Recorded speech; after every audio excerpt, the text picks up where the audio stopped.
a space for realignment, self-responsibility, and the kind of clarity that changes everything. I am Elizabeth Walter, life coach, EFT tapping specialist, and the author of The Fairy Elephant Effect, and a guide for people ready to stop shrinking and start living from truth. In this podcast, we explore emotional resilience, shifting the stories that no longer serve us, living with more energy, not less, as we grow. We have fantastic guests on the podcast that come along and share their fairy elephant effects, and when you get to choose your next chapter on your own terms. I speak from experience, not theory, and what I share has helped hundreds of others reclaim their power and return to themselves. You won't find fluff or false promises, just real conversations, grounded truths, and honest encouragement. You matter because everything starts and ends with you. Let's begin.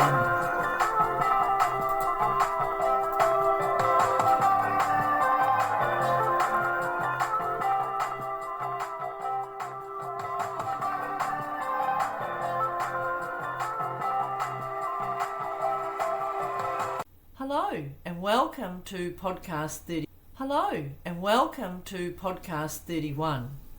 Redefining what's possible, movement, muscle and mindset that changes everything.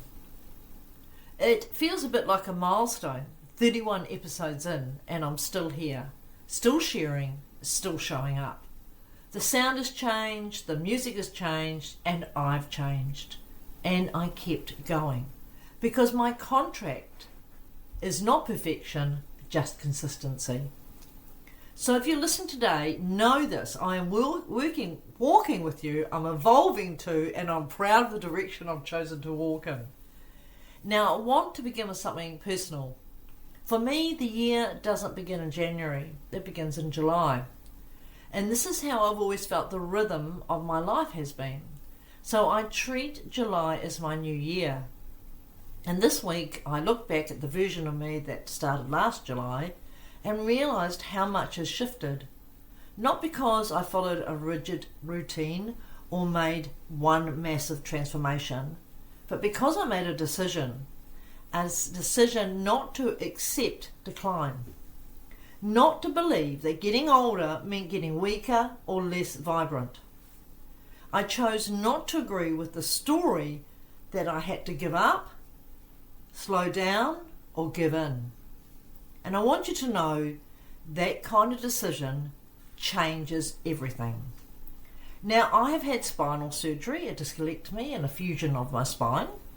I have some permanent nerve damage down one leg. I have walked with a walking stick. I have sat in pain. I have had moments where I felt I might not be able to do the things the way I used to. But here's the thing. I didn't want used to define me. I wanted vitality, functionality, and strength. I wanted to live a life that felt good to be in, a body I can enjoy and trust. And that's the journey I have been on. Not punishment, but through reconnection. And today I want to invite you into that same kind of shift. Because you don't have to settle for fatigue, discomfort, or disconnection. You're allowed to change your story at any age in your life. And I have changed mine. Let's talk about what actually makes that shift real. I often say, because this is from Albert Einstein, a saying, and he said, everything is created twice, first in the mind and then in reality. And I come back to that quote often because it reminds us that change always starts with what we're willing to think and say and believe to ourselves. When I reflect on what has changed me over the past year, it is not just my body, it's the way I think, it's the way I feel about myself, it's the way I act consistently, and it is the T, and the capital T.E.A I talk about with my clients. What kind of tea are you drinking today? Because our thoughts are the first place of creation. And I had believed that my body couldn't be better. When I changed that thought, I changed the emotions as well. Because that's the second thing. Our thoughts create our emotions. They are connected together. And then we have the A. And the A can stand for actions or it can stand for avoidance. So, most of us live on autopilot, drinking the same tea every day. Thoughts like, I'm too tired, I left it too late, or this is just how it is now. But when we pause and ask, what am I really thinking? What am I really feeling? And what am I doing or not doing because of that? That's when we can interrupt that pattern. And we all have patterns, and we have absolute control of them once we realise they're there. And yes, the change doesn't have to be dramatic. Sometimes I'll say to people who haven't done anything, who are not body connected, just 3 minutes of motion can start to release emotion. It's not a rule, it is an invitation. It is a reminder that the smallest movement can shift stuck energy. A gentle walk, a few stretches, a dance in the lounge. That's enough to start waking up your system and sending the signal, I'm choosing life again. But let's go deeper for a moment. Because I'm not just talking about feeling better, I'm talking about rebuilding your body as a foundation for emotional stability and long-term wellness. And this brings us to something many of us, especially women, don't hear about: muscle and protein. Muscle isn't just about looking fit. It's functional, it's protective, it stabilises our joints, it supports metabolism and contributes to emotional resilience. There's evidence now showing that maintaining muscle mass as we age is directly tied to cognitive function, mental health, blood sugar regulation and overall vitality. And protein, it's not a fad, people. It's fuel for the muscle, for hormones and for healing. Many women simply don't eat enough protein to support the physical and emotional changes they're trying to make. Salads aren't going to get us there, people. We need some substance in our bodies to create a sustainable, functioning, strong, resilient body. When I increase my protein intake, not pushing obsessively, just consistently, things started to shift. My cravings changed, my energy leveled out, I felt clearer and stronger and more in tune with my body, and that has been brilliant. So I'm telling you this not as a fitness expert, but as someone who is used to being exhausted and inflamed and is now living in a completely different reality. And it's very exciting too. But I didn't go through it through force. I didn't go to war with my body. I chose to partner with it.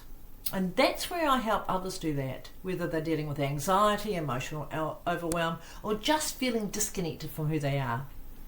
I help them find the rhythm that works. I help them reconnect to their own wisdom and give them the tools to move from survival into freedom at a pace in their language. So I have this thing that I use, and it is called the Ultimate Encourager Planner. And some of my clients and some people that's been in my Dream Catchers and Cultivators group have been introduced to this.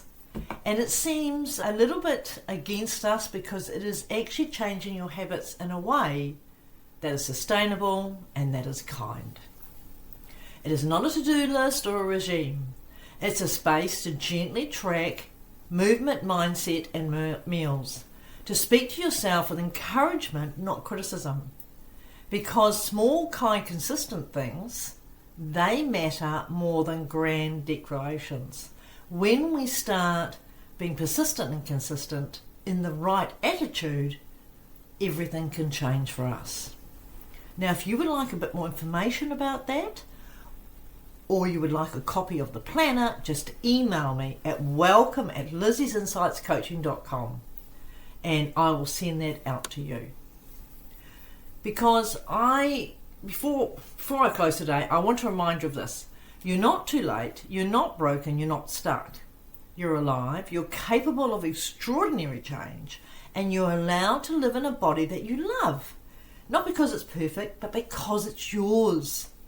Whether you've had surgery, setbacks, or silent struggles, you're still here. And if you're here, there's still room to choose again.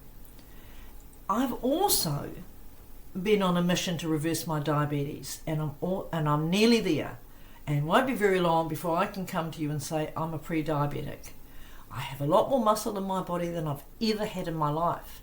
I only started doing push-ups April this year, and I now can do nearly 60. It's an achievement. We can make changes and become people we couldn't even imagine before, but we're doing it in a way where we're loving ourselves and loving the body we're in. So if you start making changes, you can choose a new story, choose strength, choose nourishment, choose to move forward gently, bravely, again and again. I'm Elizabeth Walter. This has been podcast 31 of the Fairy Elephant Effect. I leave you with this. And if you can say this to yourself every day, in the mirror preferably, but at least every day 5 or 6 times, this is what a healthy, vibrant person looks like. Say it with me, say it to yourself, and let it become your new truth. Bye for now. See you next week.